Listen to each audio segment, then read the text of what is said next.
The grease-scented air of the Comet diner felt heavier today, thick with the ghosts of yesterday's bacon and the promise of 1,000 lonely breakfasts. For Clara, all of 20 years old, it was the air of a tomb.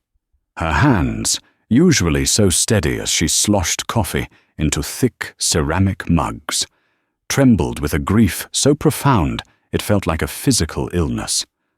Outside the plate-glass window, weeping with condensation, the slate-grey sky of a dreary Cleveland morning promised a day as bleak as her own heart. In less than an hour, a small gathering of people would stand in the damp earth of Oakwood Cemetery and lower her mother into the ground.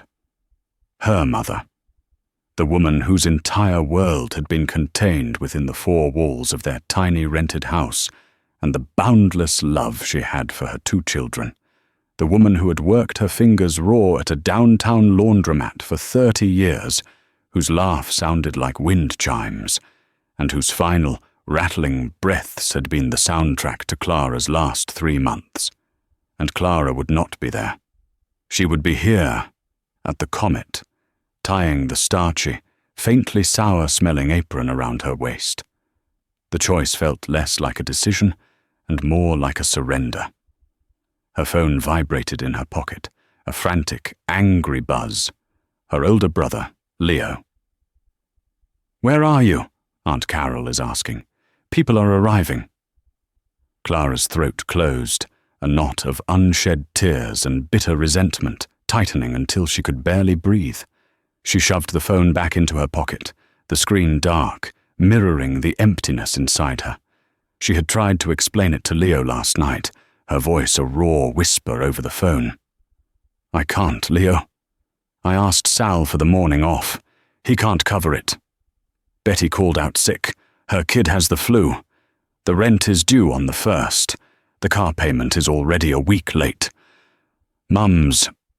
The final hospital bills came yesterday. It's—" She had trailed off, the numbers too astronomical, too terrifying to even say aloud. "Money? You're talking about money right now." Leo's voice had been sharp, honed by his own grief into a weapon. "This is our mother, Clara. Our mother's funeral. What is wrong with you?" How could she explain the cold, hard arithmetic of poverty to him? Leo had escaped. He'd gotten a scholarship, a degree, a respectable job as an accountant in a firm downtown. He wore suits that didn't come from a thrift store. He didn't understand the precarious edge she lived on, where one missed shift, one unexpected bill could send her tumbling into an abyss from which there was no recovery. Her mother had understood.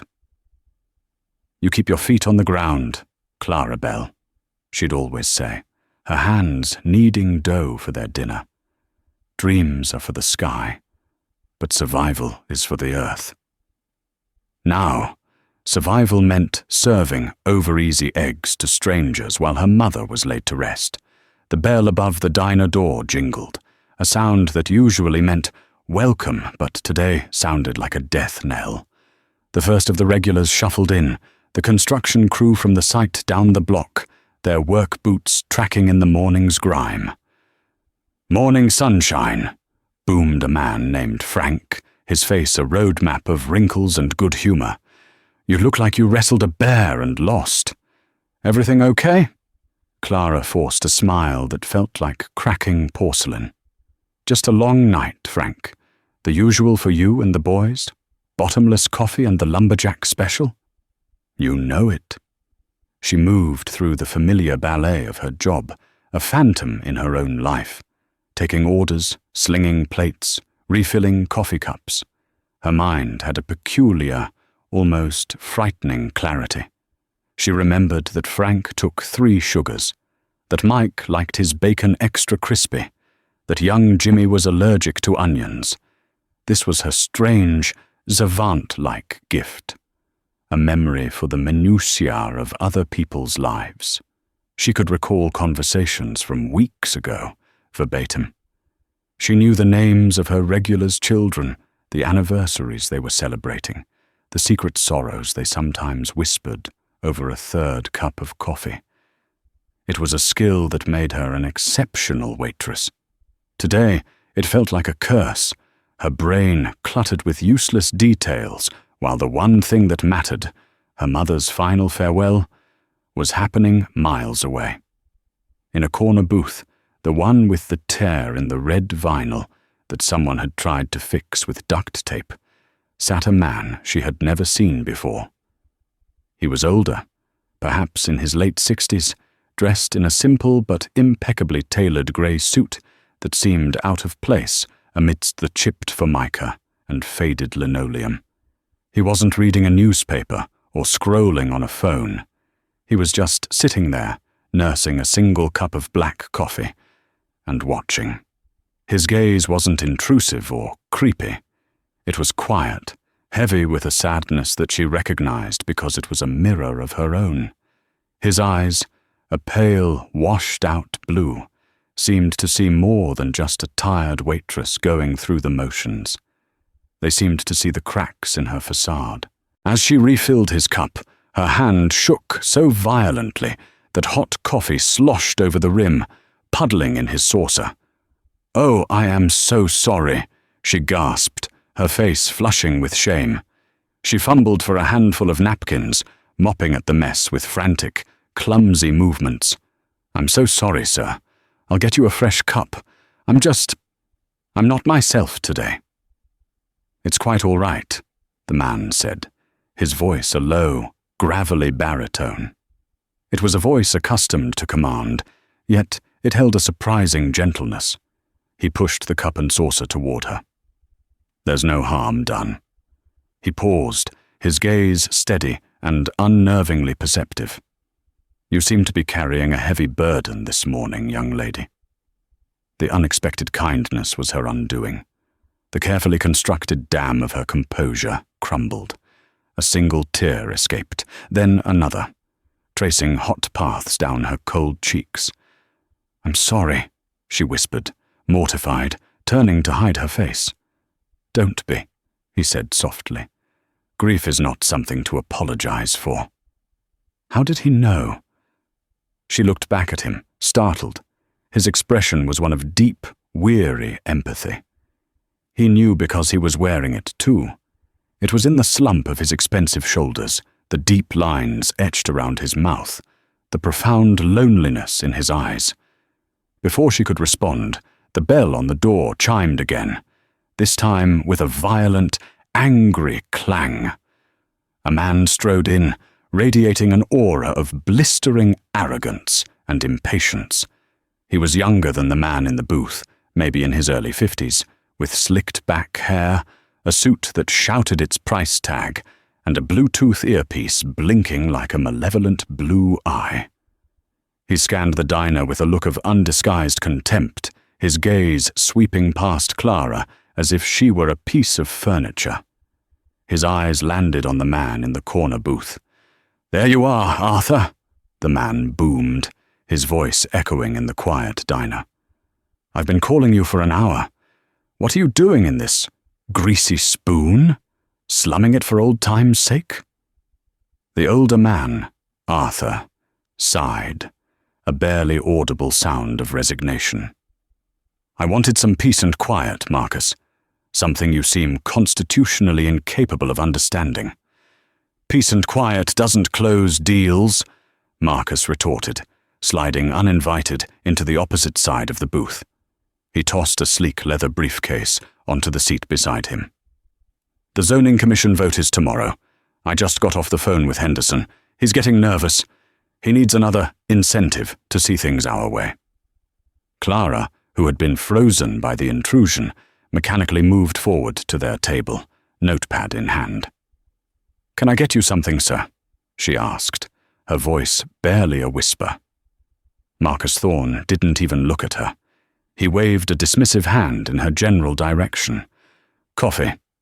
Black. And be quick about it." He turned his full attention back to Arthur. "Look, the revised geological surveys are in my briefcase. The ones Henderson needs to see. They show absolutely no risk of subsidence on the waterfront property. Completely stable." He winked, a greasy, conspiratorial gesture. Wainwright outdid himself. You'd never know they were cooked up in his graphics department last Tuesday. Arthur's face remained impassive, but a muscle twitched in his jaw. I told you, Marcus. I won't do business that way. The original survey showed a significant risk. We build on that land, and in 10 years, the foundation of that entire complex could fail. We are not cutting corners. We are not forging documents. We are not bribing city officials. Oh, for God's sake, Arthur, get off your high horse, Marcus hissed, his voice a venomous whisper that still carried across the quiet diner. This is how the world works. Your wife, God rest her soul, she made you soft. Eleanor was a saint. But she didn't understand the realities of this business. This project will make us billions. Are you going to let that slip away because of some misplaced sentimentality? At the mention of his wife, a flicker of raw pain crossed Arthur's face. Clara felt a jolt of sympathetic agony. She turned to leave, to fetch the coffee, wanting only to escape the suffocating tension in that booth. As she moved away, Marcus's eyes finally fell on her. He took in her tear-stained cheeks, her red-rimmed eyes, the slight tremble of her hands. A cruel, dismissive smirk twisted his lips. "Tough morning, sweetheart," he sneered, his voice loud enough for the whole diner to hear. "Boyfriend dump you? Try to put a smile on that face. Nobody wants to look at a miserable waitress. It's bowed for the digestion." The word struck Clara with the force of a physical blow.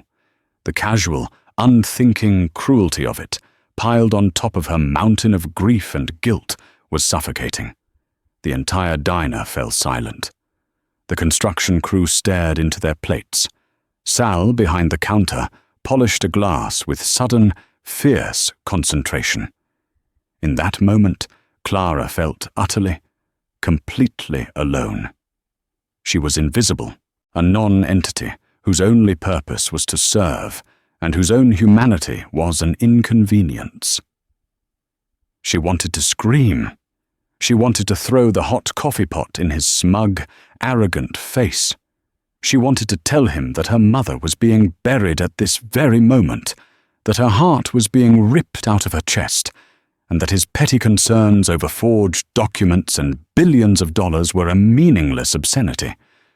But she did nothing. She simply nodded, her eyes fixed on the floor, and turned to get his coffee. As she did, her mind, that strange and powerful machine of memory, did what it always did. It recorded everything. Marcus, Arthur, zoning commission, Henderson, incentive, waterfront property, revised geological surveys, Wainwright's graphics department, last Tuesday. The details locked into place, a perfect, crystalline record of the conversation, filed away in the archives of her brain. She didn't know why, but she knew she would not forget a single word. She returned with the coffee, placing it carefully on the table, her hands surprisingly steady now, fueled by a cold, quiet rage. Marcus was still talking, his voice low and urgent. "So the final payment to Henderson's consulting firm goes through tonight, from the offshore account in Zurich, account number 74B-9991 Kilo. Once he confirms receipt, he'll swap the surveys in the city planning file. By the time the vote happens tomorrow morning, our doctored report will be the official one. It's foolproof, Arthur. Clean. You just have to sign the transfer authorization."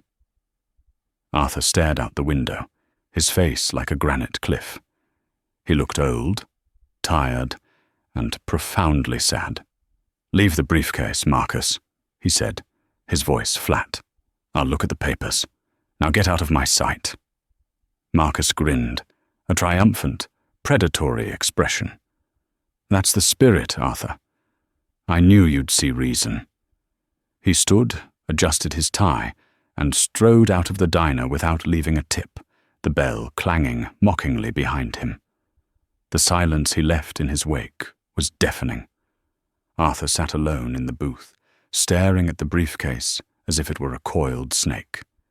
He looked up and his eyes met Clara's. He saw not just her tears, but the flash of fury and dignity behind them. For the first time that morning, a flicker of something other than grief appeared on his face. It was interest. It was respect. Her phone buzzed again. A new text from Leo. "It's starting.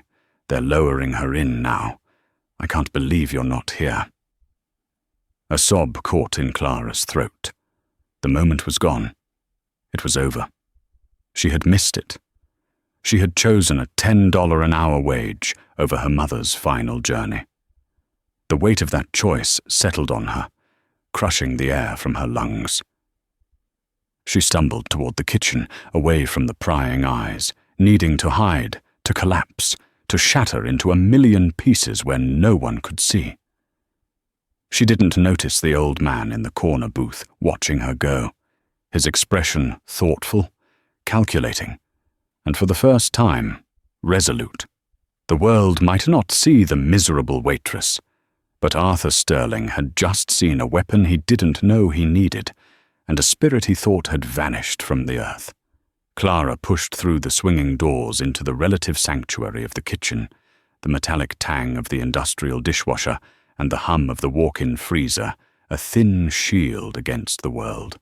She leaned against the stainless steel prep table, the cold surface a shock against her feverish skin, and finally let the sobs come. They were ragged, ugly things, torn from the deepest part of her, a raw sound of loss and self-loathing. She had failed. In the one moment that mattered, the one final act of love and respect she could have shown her mother, she had failed. Leo was right. What was wrong with her? Her mother had sacrificed everything for her, working double shifts, forgoing new clothes, saving every spare dollar for a community college fund Clara had been forced to abandon when the illness struck. And in return, Clara was here, smelling of fried onions and despair. "Clara," Sal's voice was gentle. He was a good man, perpetually worried, with a kind heart buried under the stress of running a failing business. He stood in the doorway, his brow furrowed with concern, a dish towel twisted in his hands. "Are you all right, kid?" She couldn't speak. She just shook her head, her shoulders heaving. "I'm sorry, Clara," he said, his voice thick with regret. "I really am. If there was any other way, if Betty hadn't called out—" "It's not your fault, Sal," she managed to choke out, wiping her eyes with the back of her hand. "It's my choice. I made it. Some choices we only make because we don't have any others," he said softly, a sad wisdom in his eyes. He placed a tentative hand on her shoulder. "Take a few minutes. I'll watch the front." He retreated, leaving her alone with her grief. She stared at her reflection in the polished steel of the refrigerator door, a pale, hollowed-out girl with haunted eyes, her waitress uniform a costume for a role she no longer had the strength to play. The phone in her pocket felt like a lead weight. She couldn't bring herself to look at it again, to see the final confirmation of her absence. After a few minutes that felt like an eternity, she splashed cold water on her face from the utility sink, took a deep, shuddering breath, and pushed back through the doors. She had a job to do. Survival was for the earth. The diner was quieter now. The construction crew had left, their tables littered with empty plates and crumpled napkins. Only a few customers remained, including the old man, Arthur. The offensive briefcase was still on the seat beside him. He hadn't touched his coffee. He was just watching the door to the kitchen, waiting. As she approached his table to clear the empty cups, he spoke, his voice quiet but firm. "Please, sit down for a moment." Clara froze. "Sir, I can't. I'm working." Your boss just went to the back to check on a delivery. He won't mind.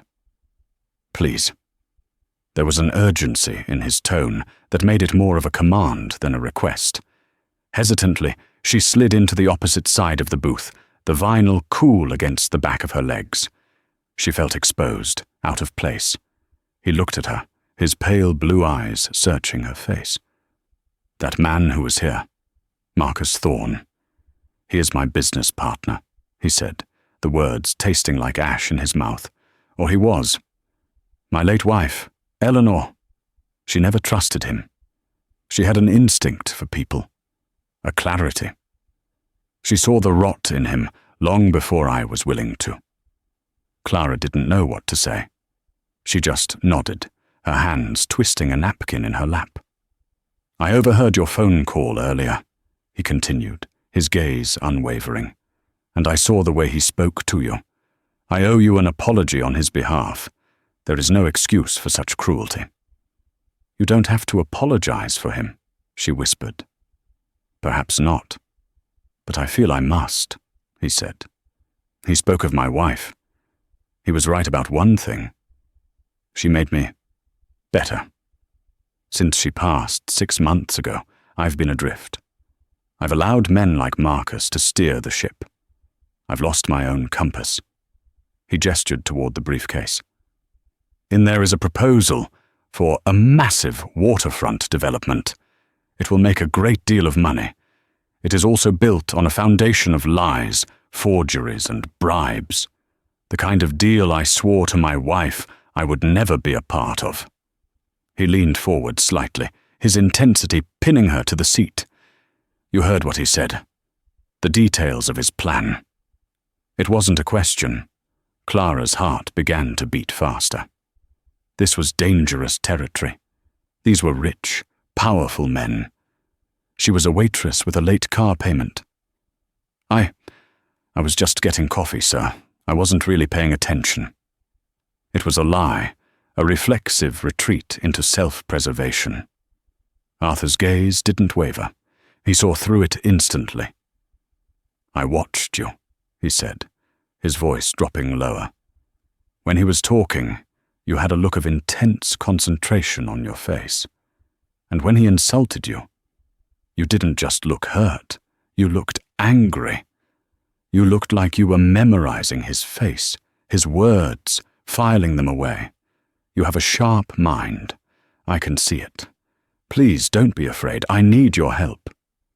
The plea in his voice was genuine. It was the voice of a man at a crossroads, a man who had realized he was on the wrong path and was desperately looking for a way back. Clara thought of her mother who had always told her to stand up for what was right, even when it was hard. "Do the right thing, Clara Bell, and the rest will follow," she'd say. What was the right thing here? To stay silent and safe in her small, miserable world? Or to take a risk, to help this sad, grieving man who was, in his own way, as lost as she was? She took a deep breath. "He said the vote for the zoning commission is tomorrow," she began, her voice low and clear. The fear was still there, a cold knot in her stomach, but it was being pushed aside by something else. Purpose. "He needs a man named Henderson, who requires another incentive. He has revised geological surveys in that briefcase, created by someone named Wainwright in his graphics department last Tuesday. They falsely show the waterfront property is stable." Arthur listened, his expression unreadable, as she continued. "The final payment to Henderson's consulting firm is tonight, from an offshore account in Zurich." She closed her eyes for a second, accessing the file in her mind. "Account number 74B-9991 Kilo. Once Henderson gets the money, he'll swap the real survey and the city planning file with the fake one. He called the plan foolproof." When she finished, there was a long silence. Arthur stared at her, his mouth slightly agape. It wasn't just that she had remembered. It was the precision, the absolute word for word recall. It was a stunning display. Incredible, he whispered, more to himself than to her. He shook his head slowly, a look of dawning realization on his face. Eleanor always said that help comes from the most unexpected places. She said you just have to be open enough to see it. He looked at Clara, and for the first time she saw not a captain of industry or a grieving widower, but just a man who needed help. "You have given me a great gift, young lady," he said, his voice thick with emotion. "You have given me the clarity I've been lacking, the weapon I need to fight men like him. You have reminded me of the man my wife wanted me to be." He reached into his jacket and pulled out a thick leather wallet and a pen. He scribbled something on the back of a business card. "This is the name and number of my personal lawyer, Daniel Petrov. I am going to deal with Marcus, but his corruption runs deep. To truly expose it, I will need a sworn affidavit from a witness. From you." Clara's blood ran cold. An affidavit? Lawyers? This was escalating far beyond a simple conversation in a diner. I can't," she stammered. "I can't get involved in something like this. I'm just a waitress." "You are much more than that," Arthur said firmly. "You are a person of integrity and courage, and you will not be alone in this. I give you my word, I will protect you.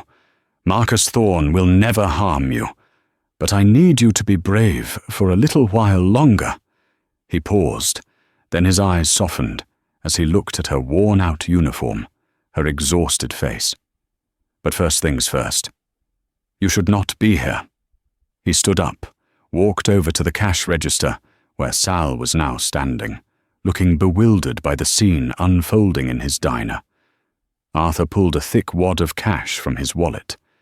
Clara couldn't see how much it was, but it was more money than she had seen in her entire life.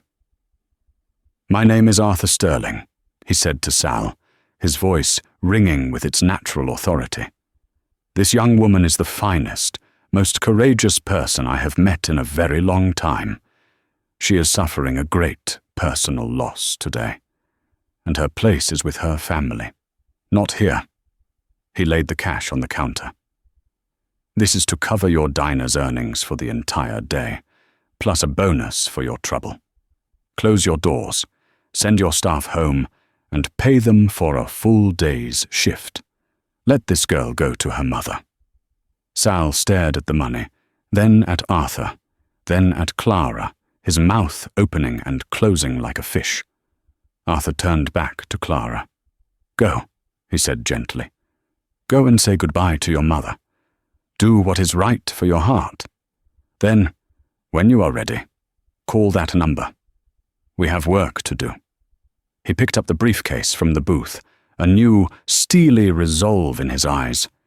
He gave Clara one last, long look, a look of gratitude, of promise, of a shared and secret alliance. And then he walked out of the diner, the bell heralding his departure not with a clang, but with a clear, resonant chime, like the sound of a new beginning. Clara stood frozen in the middle of the diner, the world tilting on its axis. Sal was still staring at the pile of cash on his counter, his face a mask of utter disbelief. The air hummed with the impossible. Just minutes ago, she had been trapped, a prisoner of circumstance. Now, a door she never knew existed had been flung wide open. It was a terrifying, exhilarating feeling. "Clara," Sal finally breathed, his voice trembling slightly. What was that?" "I think," Clara said, her own voice unsteady but clear, "he was a man who needed to be reminded of who he was." She looked at the clock on the wall. 11:45 a.m. The burial service would be over, but the gathering, the reception at her aunt's house, would still be going on. People would still be there, sharing stories, mourning, celebrating her mother's life. It wasn't too late. It wasn't too late to be with her family. She began to untie the strings of her apron, the familiar knot giving way easily. The stained fabric, which moments ago had felt like a shroud, now felt like a skin she was shedding. She was no longer just the waitress. She was a witness. She was a daughter. And for the first time in a long, long time, she was not powerless. She had a choice to make. Not one born of desperation, but one born of courage. And it started with going home. The drive to her Aunt Carol's house was a blur of rain-slicked streets and the rhythmic thump of her windshield wipers, each sweep clearing a path through the grey world. Clara's mind raced, replaying the morning's events in a dizzying loop. The sneering face of Marcus Thorne, the quiet, profound sadness of Arthur Sterling, the astonishing weight of the cash on Sal's counter. It felt like a dream, a strange, high-stakes drama she had stumbled into by accident. But the business card in her pocket, its sharp edges pressing against her thigh, was real. The choice it represented was real. When she pulled up to the curb outside the small brick bungalow, she saw cars lining the street. A wave of anxiety washed over her. She was hours late. What would they think? What would Leo say? She took a deep breath, clutching the steering wheel, and thought of her mother's hands, calloused from work, but always so gentle. Just put one foot in front of the other, Clara Bell.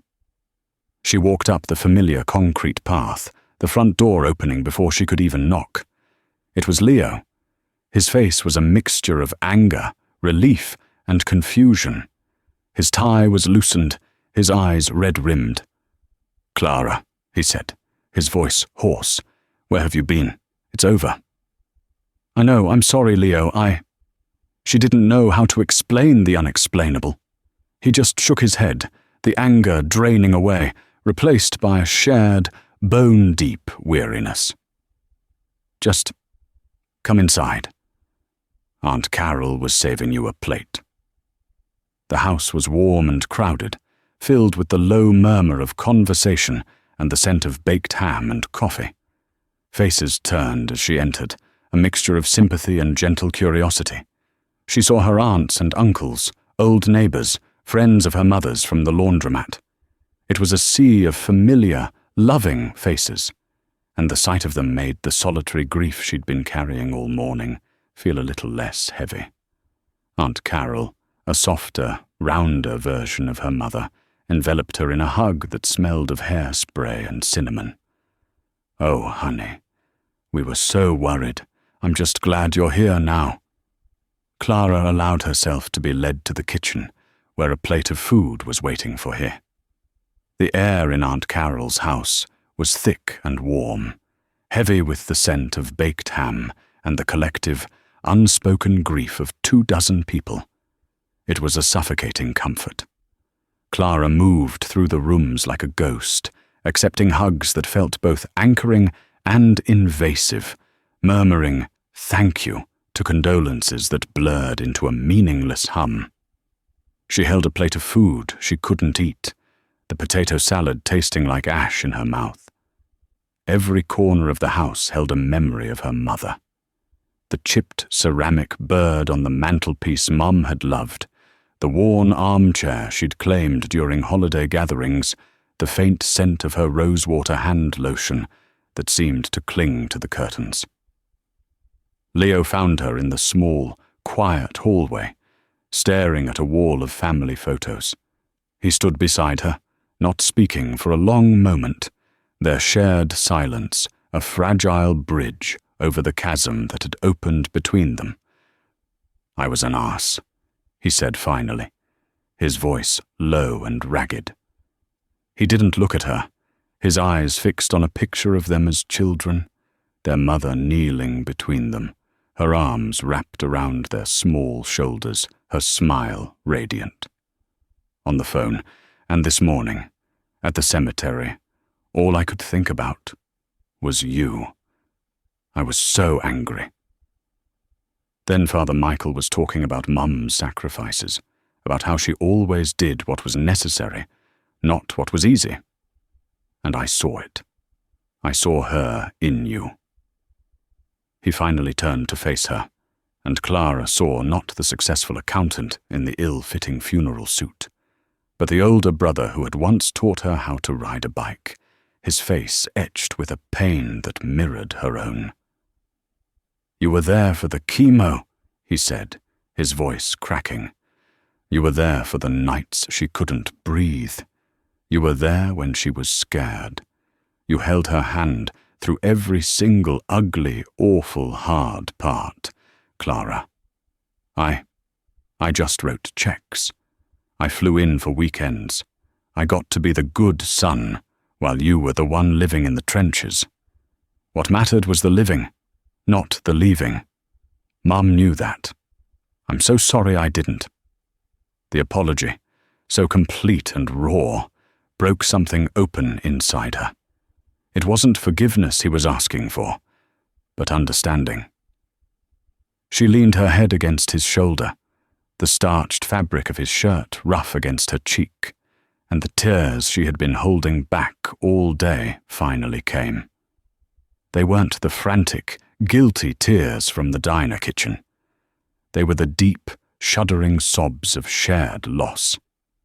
He held her, his arms a familiar, solid presence, and for the first time in months, Clara didn't feel entirely alone in her grief. They didn't speak of the diner, or the strange, sad billionaire, or the briefcase full of secrets.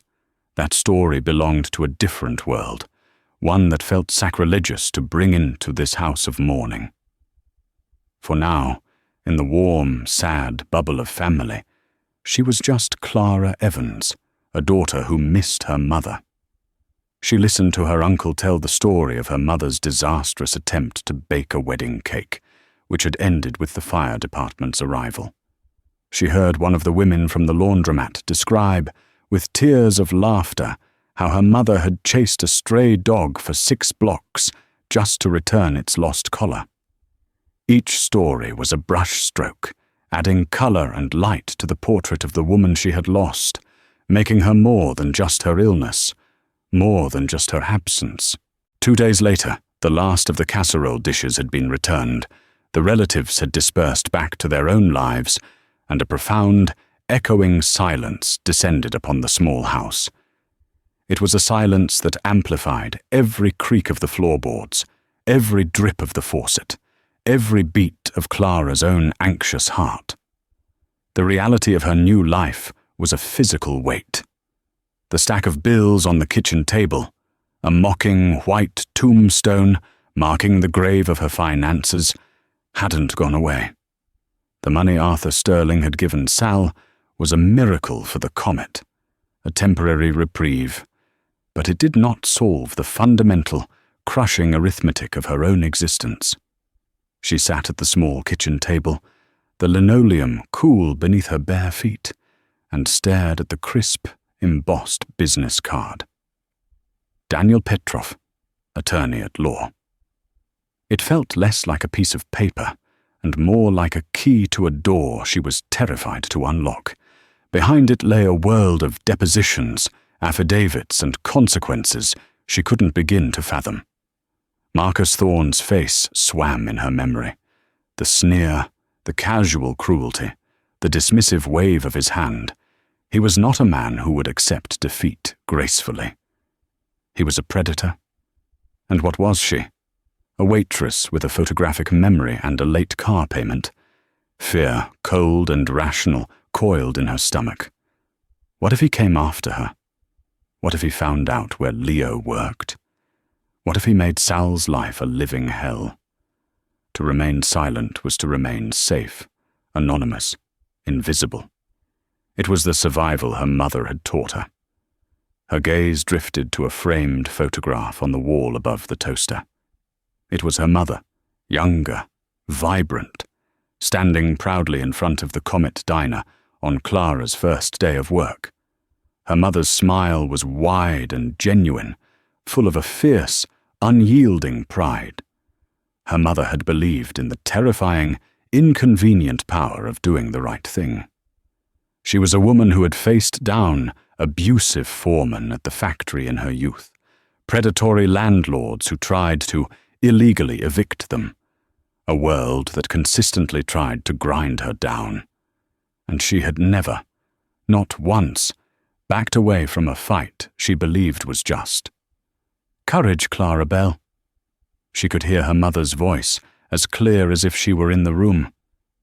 "Isn't about not being scared. It's about being scared and doing it anyway." Survival was for the earth. But what kind of survival was it if you had to sacrifice your own soul to achieve it? Clara picked up her phone. Her hand trembled, a small, betraying tremor. But when she dialed the number, her voice was a clear, steady bell in the silent house. "Hello, my name is Clara Evans. I am calling for Mr. Daniel Petrov. Arthur Sterling told me to contact him." The meeting was held not in a glass and steel downtown skyscraper, but in the quiet, book-lined study of Arthur Sterling's home. It was a stately old house in a neighborhood where the trees were older than the state, a universe away from the grease-scented air of the comet. The room smelled of leather, old paper, and lemon polish. Daniel Petrov was a man whose sharp, tailored suit could not conceal a formidable intelligence. His eyes were piercing, missing nothing. He listened, his face a mask of professional neutrality, as Clara recounted the conversation. Arthur sat in a nearby armchair, a silent, imposing presence, his gaze never leaving her face. She didn't need notes. Her memory, that strange and burdensome gift, replayed the scene in perfect fidelity. The intonations of Marcus's voice, the conspiratorial wink, the precise sequence of words. She recited the Zurich account number as if reading it from a screen. She detailed the plan to swap the geological surveys, the mention of Wainwright's graphics department, the deadline of the zoning commission vote. When she finished, the silence in the grand study was absolute. Petrov slowly removed his glasses, polishing them with a silk handkerchief. He let out a long, low whistle. "For 5 years," he said, his voice a quiet rumble of disbelief. "We have been trying to untangle Marcus's financial webs. We've suspected offshore accounts, bribery, shell corporations, but he is meticulous. He covers his tracks. We had threads, but never the rope to hang him with." He looked at Arthur, then back at Clara, his professional mask slipping to reveal a sliver of awe. This is the rope, the account number, the explicit admission of intent to bribe a public official, the conspiracy to commit fraud, all witnessed by a credible third party. This is the linchpin. "So what happens now?" Clara asked, her voice sounding small and thin in the vast, quiet room. The reality of what she had done was beginning to crash down on her. "Now, we proceed with extreme prejudice and extreme caution," Petrov said, his demeanor all business once more. "I will draft a formal affidavit. You will need to sign it, under oath. Arthur will use it to call an emergency meeting of the Sterling Industries Board. He will demand Marcus's immediate suspension and authorize a full, forensic internal audit. Simultaneously, I will take your affidavit, along with our own supporting evidence, to a trusted contact in the district attorney's office. This will trigger a state-level investigation." He leaned forward, his eyes locking onto hers. "You need to understand, Ms. Evans. When we do this, we are firing a cannon. Marcus Thorne will not go quietly. He will use every tool at his disposal. His legal team will attempt to discredit you. They will portray you as an opportunist, a fantasist, an unstable young woman exploiting her grief for financial gain. They will dig into your life, your finances, your past. It will be ugly." Arthur spoke for the first time, his voice a deep baritone that filled the room with unshakable authority. "And we will be ready for them. Clara, I have already taken certain precautions. A private security firm has been retained. They will maintain a discreet but constant surveillance of your home, your brother's home, and the diner. They will be invisible, but they will be there. You will not be in this alone." He paused, his expression softening. "Furthermore, I have instructed my foundation to settle the entirety of your mother's outstanding medical debt and the arrears on your personal accounts." Clara's breath hitched. A wave of dizziness washed over her. "No, I can't. That's too much. I can't accept that." "This is not a gift," Arthur stated, his tone leaving no room for argument. "My company is facing an existential threat from within. Your testimony is the key to neutralizing that threat and preventing a potentially catastrophic public safety disaster with that waterfront property. You are a material witness providing an invaluable service under extreme personal risk. You are being retained. This is not charity, Clara. It is a business transaction." She understood he was framing it this way to preserve her dignity, to make the unthinkable palatable. But the relief was so profound, so total, that it felt like a physical force. A mountain of debt and fear she had carried for a year simply vanished. "And finally," Arthur continued, his voice gentler now, "we must consider your future. A mind like yours, an integrity like yours. It is a rare combination. It deserves to be cultivated. What were your ambitions, Clara, before your mother's illness required you to put them aside?" The question ambushed her. It had been so long since she had dared to look past the next shift, the next bill. "I was studying art history," she whispered, the words feeling like ghosts on her tongue. "I loved the museums, the stories hidden in the paintings, the small details, the things most people miss, that tell the real story." A slow, knowing smile spread across Arthur's face. "Of course you did," he said, a note of wonder in his voice. "It's about memory, observation, seeing the truth beneath the surface." He looked at Petrov, a silent communication passing between them, then back at her. "My late wife, Eleanor, was a great patron of the arts. The Sterling Family Foundation manages several educational grants in her name. I believe it is time we created a new one. The Eleanor Sterling Memorial Scholarship, for a student of exceptional perception, character, and courage. It will provide for full tuition, books, and living expenses at the university of your choice. It is yours, should you choose to accept it. Beginning next semester." Clara stared at him, unable to form words. The book-lined study, the expensive suit, the world of power and wealth, it all faded away. All she could see was a path forward, a future, a life she thought had been permanently stolen from her. The tears that filled her eyes were not of grief or fear, but of a hope so blindingly bright it was almost painful to behold.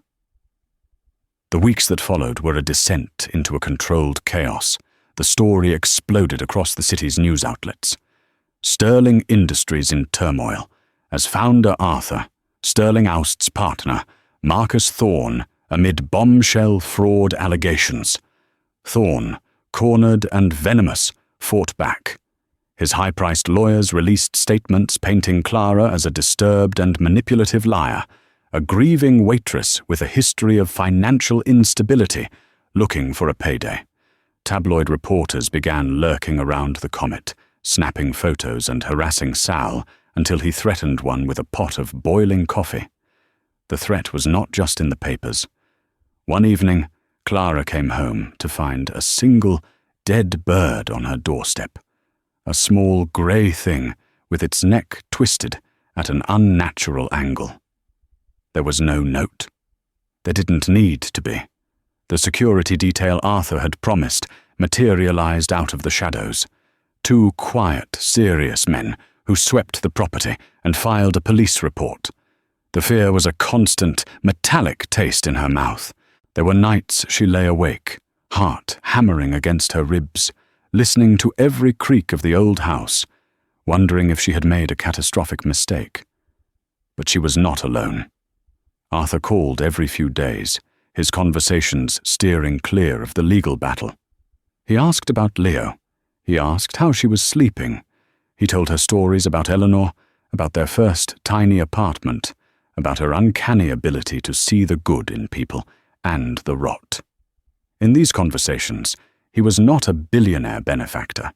He was a fellow traveler in the landscape of grief, a man rebuilding his own moral compass. He was, to her astonishment, becoming a friend. The deposition was the crucible. It took place in a sterile conference room with a long, polished mahogany table that reflected the strained faces around it. Clara sat with Petrov on one side. On the other sat Marcus Thorne and a team of 3 lawyers who looked like tailored sharks. Marcus refused to meet her eye, staring at a point on the wall behind her head, his jaw a tight knot of fury. His lead attorney, a woman with an icy smile and a voice like cut glass, led the questioning. For hours she tried to dismantle Clara's story, her character, her very sanity. Miss Evans, you were grieving, correct? Your mother's funeral was that very morning? Yes. A time of great emotional distress, wouldn't you say? Yes. Is it possible, Miss Evans, in your distressed state, that you misheard, that you projected a conversation you wanted to hear onto 2 men discussing a complex business deal? No. I heard what I heard. You claim to have a perfect memory, a photographic memory, eidetic memory, mostly auditory. How convenient. Tell me, Miss Evans, what did the man in the booth behind Mr. Sterling order for breakfast that morning? He didn't order, Clara said, her voice calm. He was a regular named Frank. He always had the lumberjack special with his bacon extra crispy and 3 sugars in his coffee. He was with Mike and Jimmy. Jimmy is allergic to onions. They had already been served. The lawyer's smile tightened. For 6 hours they grilled her, twisting her words, questioning her motives, trying to provoke her into an emotional outburst that would discredit her. But Clara held on to her mother's memory like a shield. She thought of her mother's quiet dignity in the face of indignity. She retreated to the calm, clear, orderly archives of her own mind and simply recited the truth, again and again, her voice never wavering. The more they attacked her, the more solid she became. She saw Marcus flinch when she repeated his sneering words about her being a miserable waitress. She saw the flicker of doubt in the eyes of the junior lawyer when she recited the Zurich account number for the 5th time without a single digit out of place. When it was finally over, she felt hollowed out, exhausted, but strangely triumphant. She had faced the monster, and she had not blinked. The indictment came down a month later. The district attorney, armed with Clara's unshakable testimony and the damning evidence from the Zurich account, charged Marcus Thorne and Councilman Henderson with bribery, conspiracy, and multiple counts of wire fraud. Thorne's empire, built on a foundation of lies, had been shattered by the one thing he could never account for, the memory of an invisible girl. One crisp autumn afternoon, sunlight slanting through the large windows of the Cleveland Museum of Art, Clara sat on a cool marble bench, a heavy art history text open on her lap. The university campus was a world of manicured lawns and stone buildings, a place she was slowly, cautiously beginning to call home. She still worked weekends at the Comet, grounding herself in the familiar clatter of plates and the smell of coffee. The diner was thriving, a local landmark now, a symbol of David and Goliath defiance. Frank and the construction crew had repainted the interior as a gift.